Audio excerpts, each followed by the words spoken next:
So next module వచ్చి logistics మాడ్యూల్లో మనం ఫస్ట్ సప్లయర్స్ని యాడ్ చేసుకుంటాం. సో సప్లయర్స్ని యాడ్ చేసుకునేవి మళ్ళీ వ్యూ సప్లయర్స్లో మనం చూడొచ్చు. దీంట్లో మన ఫిల్టర్ ఆప్షన్ కూడా ఉంటుంది. సో మనం ఫిల్టర్ చేసుకోవచ్చు. సో యాడ్ చేసిన సప్లయర్కి ఇన్వెంటరీ కానీ అసెట్స్ కానీ ఇక్కడ నుంచి యాడ్ చేసుకోవచ్చు మనం. Add inventory, add assets. So inventory assets అనేవి మనకి మాస్టర్ మాడ్యూల్ నుంచి నేమ్స్ వస్తాయి కాబట్టి ఏ సప్లై చేస్తారని మాత్రం మనకి మార్క్ చేసి యాడ్ చేసుకోవచ్చు మనం. ఇవ్వండి ఇలాగా ఎంత ప్రైస్కి ఏంటి అనేది. సో ఇలా యాడ్ చేసుకుంటాం. సో యాడ్ చేసుకుని సేవ్ చేసుకున్న తర్వాత మళ్ళీ లాజిస్టిక్స్ సేమ్ పేజ్కి రీడైరెక్ట్ అవుతుంది వ్యూ సప్లయర్స్కి. సో వీళ్ళని కావాలంటే మనం ఎడిట్ చేసుకోవచ్చు, మోడిఫై చేసుకోవచ్చు, వ్యూ చేసుకోవచ్చు అండ్ యాడ్ టు ఇన్యాక్టివ్ కూడా స్టేటస్ మార్చుకోవచ్చు. So add supplier assets. So ఇక్కడ అసెట్స్ మాత్రం యాడ్ చేసాం. ఇప్పుడు సబ్ అసెట్స్ ఉంటాయి కదా, అవి కూడా మనం యాడ్ చేయొచ్చు. సో సప్లయర్ నేమ్, అక్కడ యాడ్ చేసే అసెట్ నేమ్, అసెట్స్ వస్తాయి. సో ఆ అసెట్కి మళ్ళీ సబ్ అసెట్ అనేది సబ్ అసెట్ మోడల్ అనేది మనం ఎంటర్ చేసుకుంటాం. దాని ప్రైస్ ఎంత అనేది మనం ఇక్కడ ఎంటర్ చేసుకుంటాం. సో ఇక్కడ కావాలంటే వ్యూ కూడా చూసుకోవచ్చు మనం. సో తర్వాత supplier material request. So once ఇవన్నీ యాడ్ చేసుకున్న తర్వాత మనం మెటీరియల్ రిక్వెస్ట్ ఏదైనా యాడ్ చేయొచ్చు. సో సప్లయర్ని సెలెక్ట్ చేసుకున్న వెంటనే వాళ్ళు సప్లై చేసే ప్రోడక్ట్స్ లిస్ట్ వస్తుంది మనకి.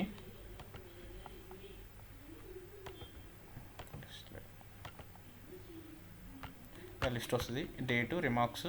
సో ఏ ప్రోడక్ట్ కావాలి, ఎంత క్వాంటిటీ కావాలనేది మనం ఎంటర్ చేసుకుంటాం. సో అలా ఎన్ని కావాలితే అన్నీ మనం ఆర్డర్ చేసుకున్న ఎంటర్ చేస్తాం. So total amount, request material. So once request చేసిన తర్వాత మనం సప్లయర్ మెటీరియల్ రిక్వెస్ట్ పెట్టుకున్నది వ్యూ మెటీరియల్ రిక్వెస్ట్లో చూసుకోవచ్చు. సో మెటీరియల్ రిక్వెస్ట్లోకి వస్తాకి రిక్వెస్టెడ్, ఇంకా ఈ రెండు రిక్వెస్టెడ్ స్టేజ్లో ఉన్నాయి, ఇది రిజెక్టెడ్ స్టేజ్లో ఉంది. సో రిక్వెస్టెడ్ వస్తులోకి మనం దీంట్లో పర్మిషన్స్ని బట్టి మనం మోడిఫై చేసుకోవచ్చు, డిలీట్ చేసుకోవచ్చు, వ్యూ చేసుకోవచ్చు, అప్రూవ్ చేయొచ్చు. ఇవన్నీ ఫార్మాలిటీస్ ఉంటాయి మనకి దీంట్లో. సో ఇందులోనే వాళ్ళు స్టేటస్ ఏంటి, అది వర్క్ ఇంకా అంటే వాళ్ళు యాక్సెప్ట్ చేశారా లేదా, ఈ స్టేటస్లో మనం మాస్టర్స్లో ఎంటర్ చేసుకున్న ప్రతిదీ ఇక్కడ యాక్టివేట్ చేసుకోవచ్చు. అండ్ రిక్వెస్టెడ్ నుంచి అప్రూవ్లోకి పెట్టుకోవచ్చు, అప్రూవ్ నుంచి డిస్పాచ్లోకి పెట్టుకోవచ్చు, డిస్పాచ్ నుంచి డెలివర్డ్లోకి పెట్టుకోవచ్చు, లేదంటే ప్రాసెస్ కంప్లీటెడ్లో పెట్టుకోవచ్చు. సో రిక్వెస్ట్ చేసుకుని మనం చెప్పాం కదా యూజర్ మేనేజ్మెంట్లో ఉన్న దాన్ని బట్టి మనం అన్నీ కంట్రోల్ చేసుకోవచ్చు.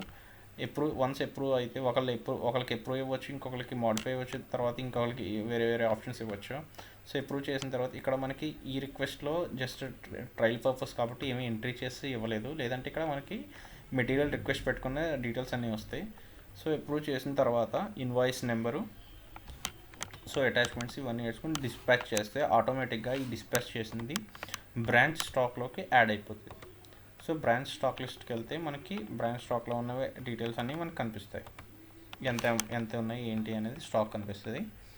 సో నెక్స్ట్ వస్తులోకి ఈ బ్రాంచ్ నుంచి మనకి ఎవరికి ఇవ్వచ్చు. సో తర్వాత డిపార్ట్మెంట్ మెటీరియల్ రిక్వెస్ట్ ఉంటుంది. So each and every department మనకి మెటీరియల్ రిక్వెస్ట్ ఇవ్వచ్చు. ఇది కూడా ఎలా అంటే ఎంప్లాయీ ఏ డిపార్ట్మెంట్ ఉంటే ఆ డిపార్ట్మెంట్ మెటీరియల్ రిక్వెస్ట్ వెళ్ళేలా పెట్టాం మనం. సో ఇది 1 ఉంది అంటే ఇది బ్రాంచ్లో ఈ స్టాక్ 1 ఉంది. సో 1కి మించి మనం ఎక్కువ రిక్వెస్ట్ పెట్టలేం. సో ఇలా అవుతుంది. సో ఎక్కువ ఉంటే ఇక్కడ 80 ఉంది. సో మనం ఎంతైనా ఆర్డర్ పెట్టుకోవచ్చు 80 బిలో. సో అదే 80 కన్నా ఎక్కువ పెడితే 80 వరకు వచ్చేస్తుంది. సో ఇలా మనం రిక్వెస్ట్ పెట్టుకోవచ్చు. సో అన్ని ప్రోడక్ట్ ఐటమ్స్ మనం సెలెక్ట్ చేసుకుని ఏది కావాలితే అది రిక్వెస్ట్ చేసుకుని డేటు, రిమార్క్స్ ఎంటర్ చేసుకుని రిక్వెస్ట్ మెటీరియల్ పెట్టుకుంటాం. So once department material request పెట్టుకున్న వెంటనే సో వ్యూ డిపార్ట్మెంట్ మెటీరియల్ రిక్వెస్ట్లో మనం చూసుకోవచ్చు.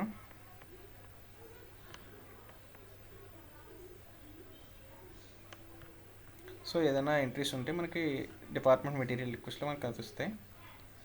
సో తర్వాత డిపార్ట్మెంట్ మెటీరియల్ రిక్వెస్ట్ కూడా మనం యాక్సెప్ట్ చేయొచ్చు, అప్రూవ్ చేయొచ్చు, కొన్ని టైమ్స్ రిజెక్ట్ కూడా మనం చేయొచ్చు.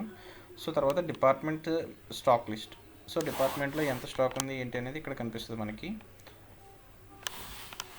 So as it is same branch stock లాగే డిపార్ట్మెంట్ స్టాక్ కూడా మనకు కనిపిస్తుంది. తర్వాత documents and materials given to employees.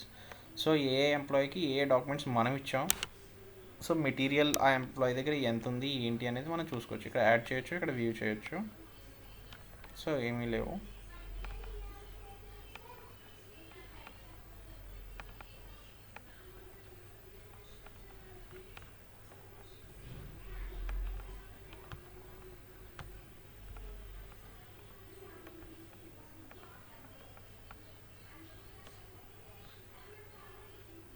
So ఇక్కడ ఏదైనా ఇచ్చి ఉంటే మనం యాడ్ చేయొచ్చు. సో మన దగ్గర ఇంకా డేటా ఎంట్రీ లేదు కాబట్టి ఇలా చూపిస్తుంది. ఉంటే మనం సేవ్ చేసి యాడ్ చేస్తే ఆటోమేటిక్గా ఈ అసెట్స్ ఇన్వెంటరీ అనేవి ఆ ఎంప్లాయ్కి యాడ్ అయిపోతాయి. సో వన్స్ ఆ ఎంప్లాయ్కి యాడ్ అయిన తర్వాత ఇక్కడ మనకి documents and materials given to ఎంప్లాయీస్లో మనకి ఆ డేటా అనేది కనిపిస్తుంది. సో తర్వాత add stock to branch. So ఏదైనా ఓల్డ్ స్టాక్ మన దగ్గర ఉంది, అది బ్రాంచ్ స్టాక్లో కానీ డిపార్ట్మెంట్ బ్రాంచ్ స్టాక్లోకి యాడ్ చేయాలి అనుకుంటే మనం ఇక్కడ నుంచి బ్రాంచ్ స్టాక్లోకి యాడ్ చేయొచ్చు. సో ఇది ఇన్వెంటరీ.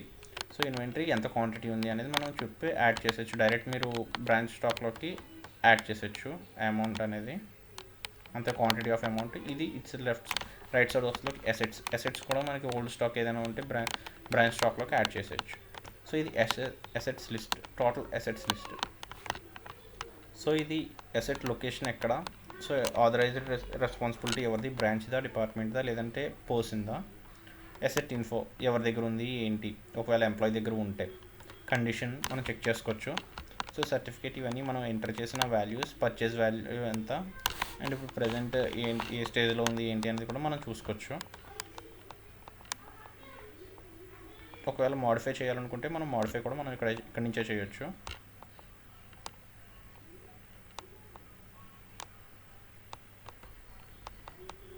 సో దీంట్లో మనకి ఫిల్టర్ ఆప్షన్ కూడా ఉంది, మనం ఫిల్టర్ చేసుకోవచ్చు కావాలనుకుంటే.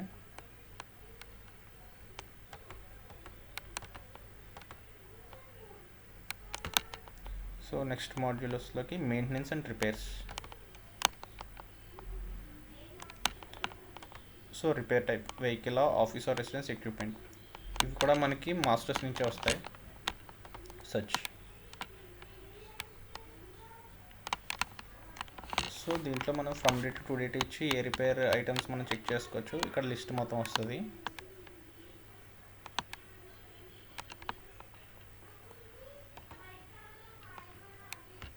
సో దీంట్లో రిపేర్ టైప్ ఏంటి అనేది మల్టీ సెలెక్ట్ చేసుకుని మనం కావాలంటే మనం ఎంట్రీ చేసుకోవచ్చు. ఐటమ్ డిస్క్రిప్షన్ టోటల్ ఎంట్రీ చేసి సేవ్ రిక్వెస్ట్ కొడితే ఆటోమేటిక్గా అది రిపేర్ టైప్లోకి యాడ్ అయిపోతుంది. సో రిపేర్ టైప్ లిస్ట్ మొత్తం ఇక్కడ కనిపిస్తుంది మనకి. సో ప్రజెంట్ డేటా లేదు కాబట్టి మనకు చూపించడం లేదు.